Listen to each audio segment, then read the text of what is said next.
show with PIA, Philippine Information Agency. It's called Pinas, but our season just ended already. So lumipat ka na ngayon, IBC ka na Yes, ngayon. but PIA is a government agency. Pwede ka naman doon. You will be allowed? Will you be allowed? Well, the two shows are very different. Pinas is more on the projects and programs of the government. But what we do is, kami yung malapit. Kami yung pumupunta sa province and then we feature it and that's what we show for Pinas. Ang tanong ko since you're hosting a show that is aired on a sequestered channel and seemingly it will only feature things that tell the good things about the government. Do you believe in the programs of President Duterte? Naka-record siya. Ako hindi ko nire-record. Okay lang ang record? I guess that's one thing that I'm very blessed with Pinas because we were able to really go through the mga less traveled places and what I learned with that program is we do have a lot of programs for the people. The problem is the information dissemination and letting them know what these projects are and what the government actually has for the people. And that's what the show did. There are a lot of programs that are easily available for the people, but these people just don't know how to start and where to go. Kevin, yes, sir. what is your take on that? Do you believe in what the government is trying to do for the country? That's why you're here in IBC. No, I suppose it's a completely separate direction or a completely separate entity from the programs of the current administration. Because what we're doing here, first and foremost, is just to build more awareness and hopefully entice the Filipinos to open their minds to traveling and to seeing more of the country. So regardless of the administration, whatever government programs are running, so long as they get to realize na marami palang pwedeng makita sa Pilipinas, ito pala yung kultura ng iba't ibang mga rehiyon ng Pilipinas, maybe it's worth a shot visiting that place or getting out of the house and travel. Ito sa kultura.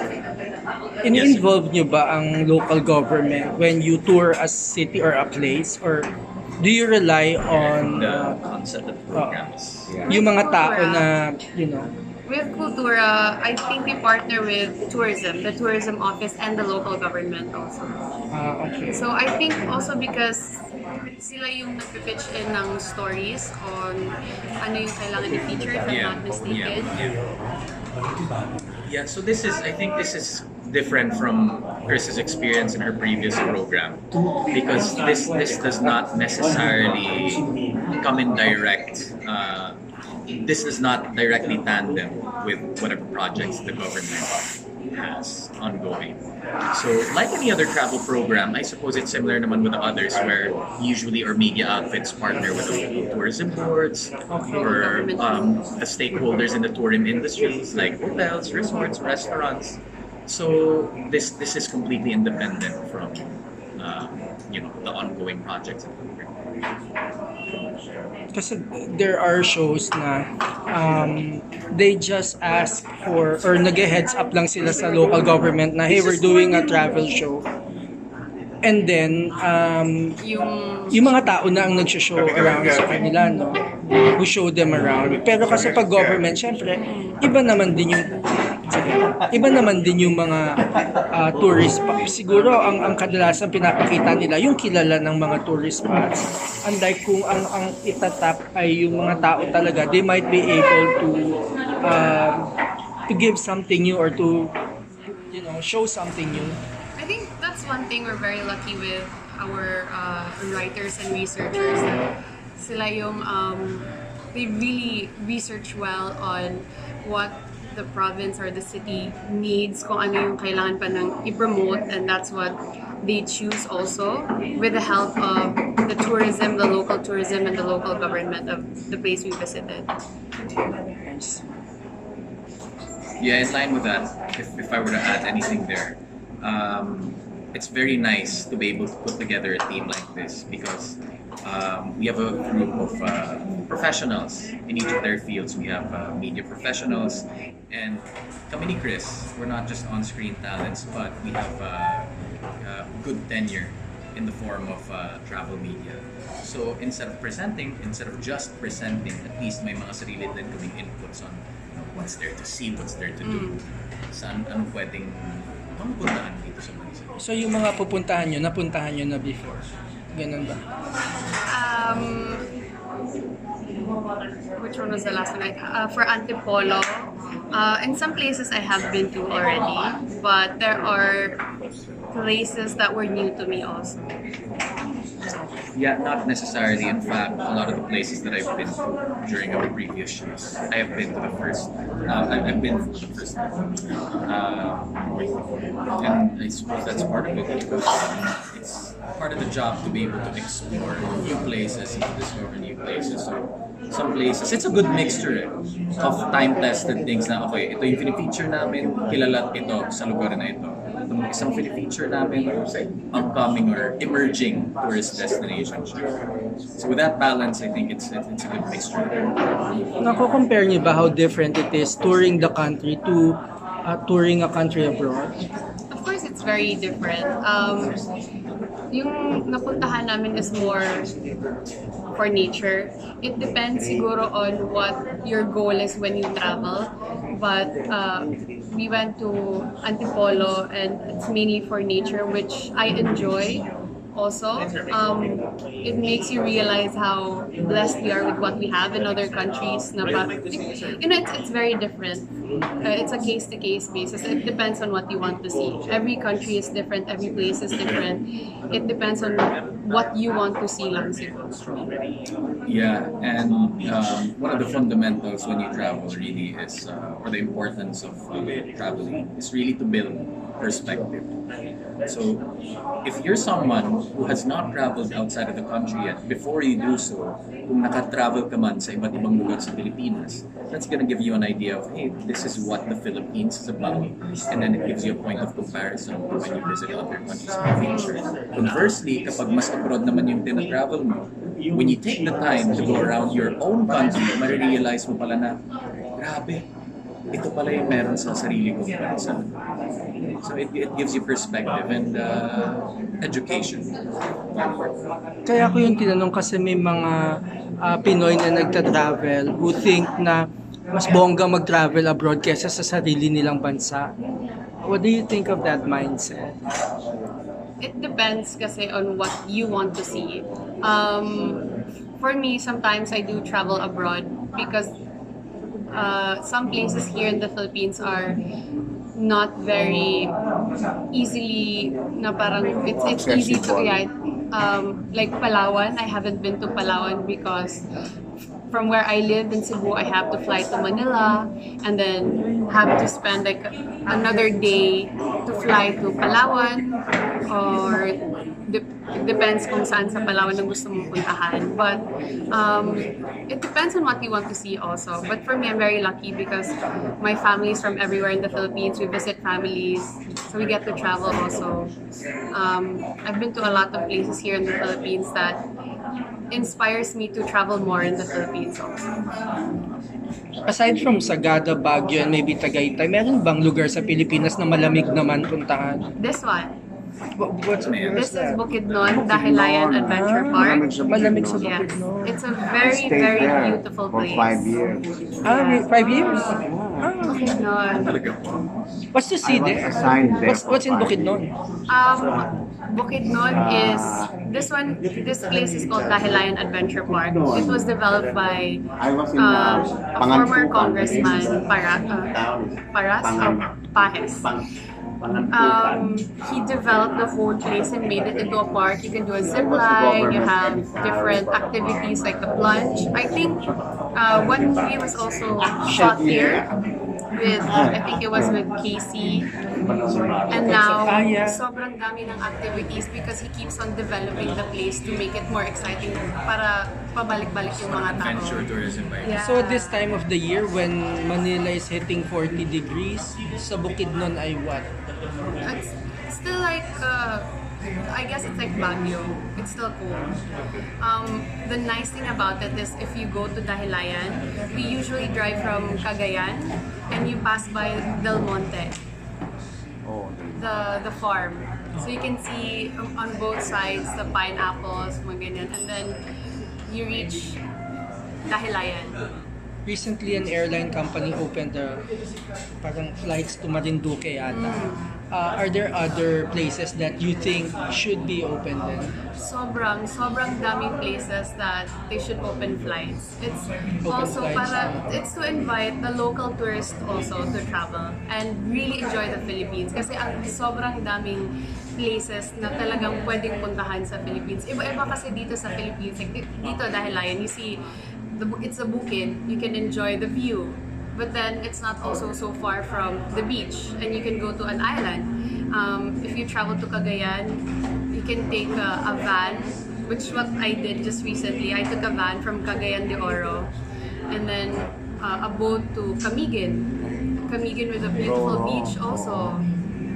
So if it will only be easier for us to travel and you jump from one island to another, it would be so nice. Especially, you know, kasi kung magagaling ka ng Cebu, you need to go to Manila. Yeah, that's a problem. Or the good thing about Cebu is we have also naman mga fast crafts that can take us to different parts, but it's easier to fly. merong fast craft from Cagayan to Camiguin. They Less than... stopped it na. They stopped it na. Meron nga Camiguin to Bohol, but now it's only Aurora. Because siguro in the traffic can sustain it. Oh, okay. Ganun. Ang problem kasi is traffic.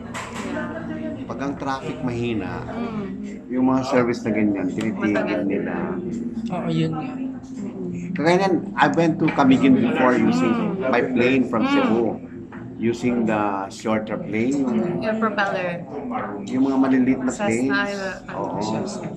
Eh ngayon, tinigil na nila eh. Wala na eh. But they have flights na the propeller with Cebu From Cebu? and PAC. Yes. So if you fly, Camiguin? the only direct flight is with Skyjet. But if you take PAL or Cebu PAC, you have to stop in Cebu. And then from Cebu, Camiguin. You have to transfer to a smaller plane. Yeah. Will you go to the southern part of the country? Southern like mga part. tawi-tawi, ganyan. I've been to South Cotabato. I've been to Zamboanga. I've been to because my family is from Mindanao. Okay. Oh, really? Yeah, both of my parents are from Mindanao, Saan? so Lanao del Norte. Ah, Yeah. No po. No po. Muslim blood. No, not that I know of. Hindi, teka. Cooltura is a travel show, no? Yes.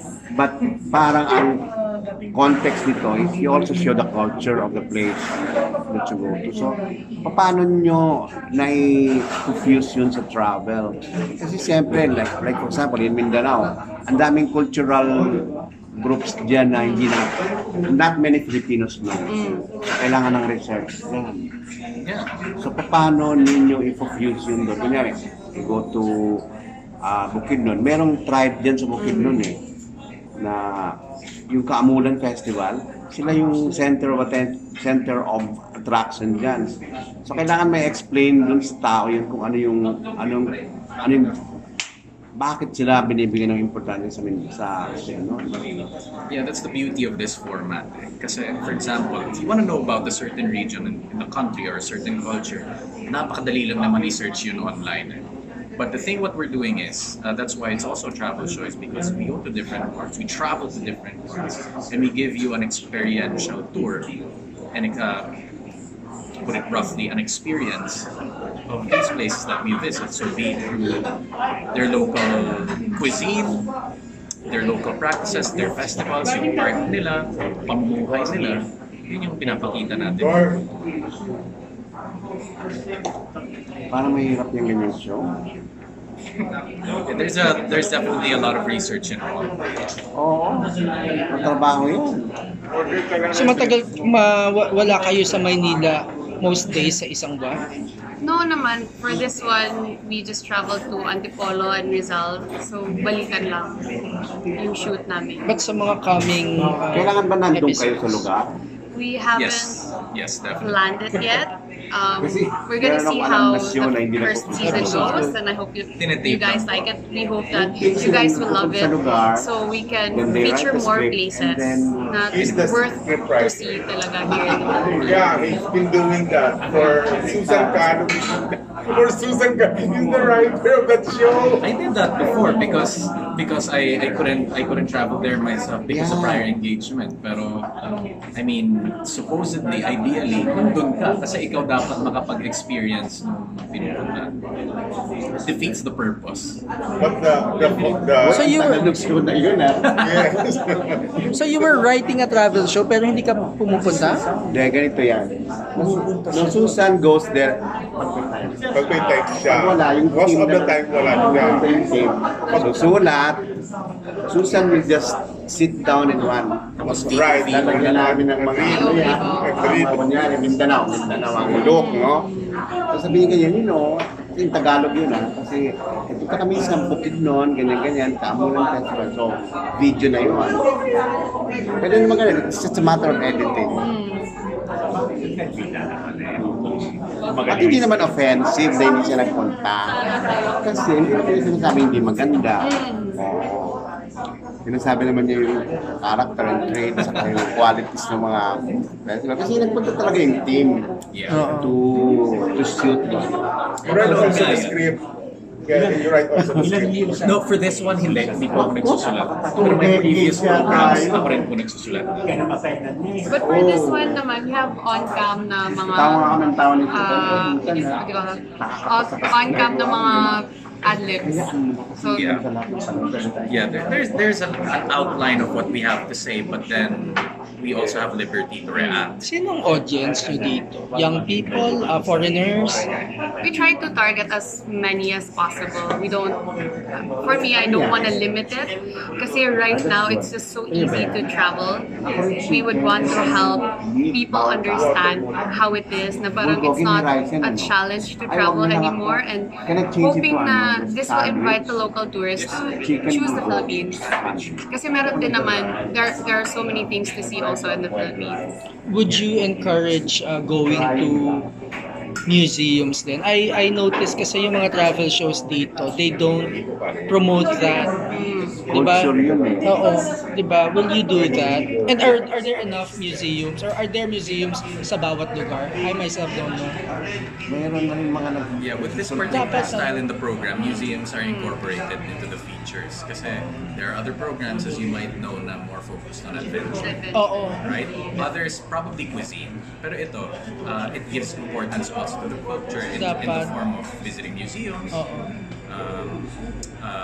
art installations, things of that sort. Kasi many travel shows, they just focus on, sige, let's show them how to have a good time. Let's focus on fun. But, hindi lang naman yun sana. Diba? Yeah, and just to take away from what Kris was saying kanina, being that this is an initiative to breathe new life into Cooltura, which was started maybe about 8 years ago. Tapos rini-replay na ngayon yung mga episodes, right? So, first and foremost, I suppose we want to reinvigorate the program, especially now na may social media dynamic. We Yeah. want to capture a younger audience to make it more engaging. So instead of, for example, just catering to the older market in terms of 30, maybe 30 to 55 year-olds, kapag suhat namin yung the young professionals, the Pahingin lang lemonade. and they're the ones that we also like to touch on, which is why we want Just to plain make this a little lemonade. more hip, a little more, they can associate themselves with the 2+, and encourage them to appreciate culture more than just having a good time. Informational din ba yung content in that may budget? This is how you go there, this is how much you probably spend. May mga ganun ba? We don't go that specific, although that is a good suggestion. Perhaps we can incorporate that. Oo, dapat meron kayo ng wherever you're coming from. If you're coming from Manila, you take this. Coming from Cebu, you take that. coming from. Yung mga points of many people, kasi ang dami ng travelers ngayon, it's just not millennials eh. Mga taga Baguio, mga taga Norte, they come and visit the entire archipelago. Or sometimes what keeps people from traveling is as soon as may isip ng travel, isip na wag na lang magastos without even knowing kung totoo bang magastos o hindi. Yeah, although from time to time we do mention it's not a heavy part of the program where we say, okay, more or less this is the budget that you should set aside kung magta-travel ka dito. No, but we do mention sometimes that hey, it's a 15 peso tricycle ride to something like this, 10-minute ride. So just to give a broader picture or an idea, but then in terms of specifics, we don't do that sort of thing. I suppose, no? Nag-premiere na ba yung inyong sariling episodes? Not yet pa. Not yet pa. April 30 pa po April yung premiere. 30. Okay. Yung Mapapanood pa natin yung luma. yung opening It's on YouTube. Ayaw na niya! 100 times yun.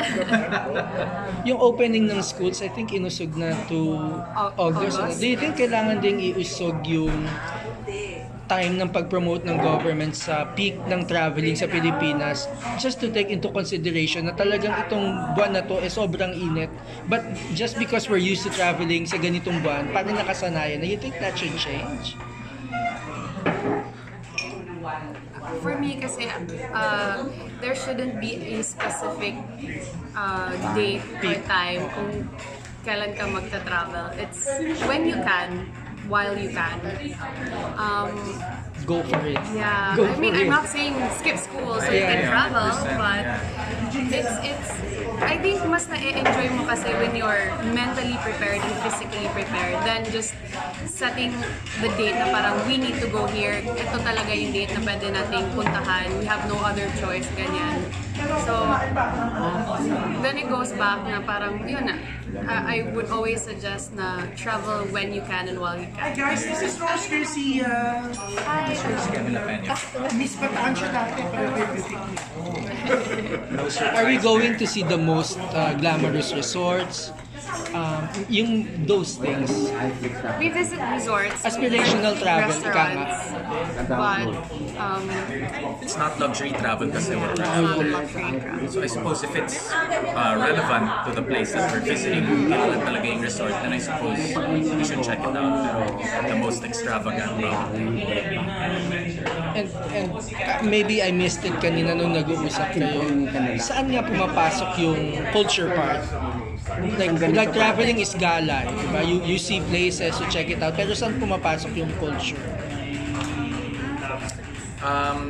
One of the reasons that we'd like to advocate for you to travel smartly and more intelligently is, aside from just going there because you might have heard of it on social media or binilin sa'yo ng kaibigan mo, is also to be able to experience holistically the place that you're visiting.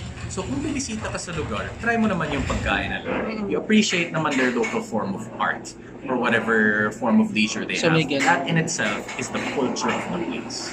Huwag lang yung nasa hotel ka lang.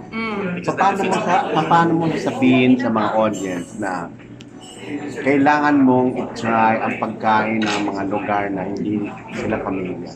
Kasi I know some people, ako, yung kasama ko sa bahay yun, pag hindi niya kilala, hindi niya talaga kakain.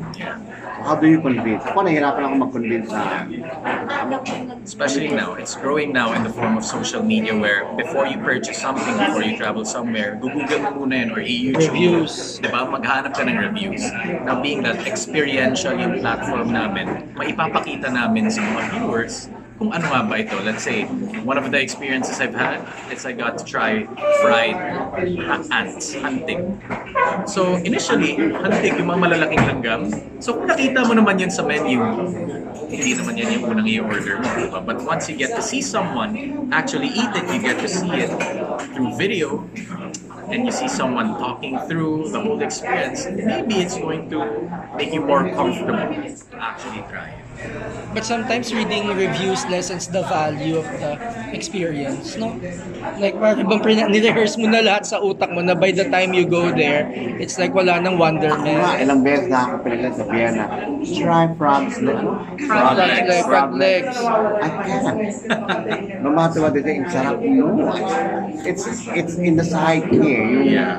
nang niisip yung frog pa rin, di ba? But if you were to review naman or to give your opinion on something, especially exotic food, the most that you can do is build awareness. It's up to the person naman if gusto niya man masubukan yun, kung gustuhan niya man yun o Can't hindi. force it naman. Like, I do have friends and family na when we travel, they would rather stay sa mga fast food, ganyan. So, like, I know it's so sad. But ako naman, I would just say, okay, let's just meet up after dinner because I really want to explore and try the different cuisines of that place.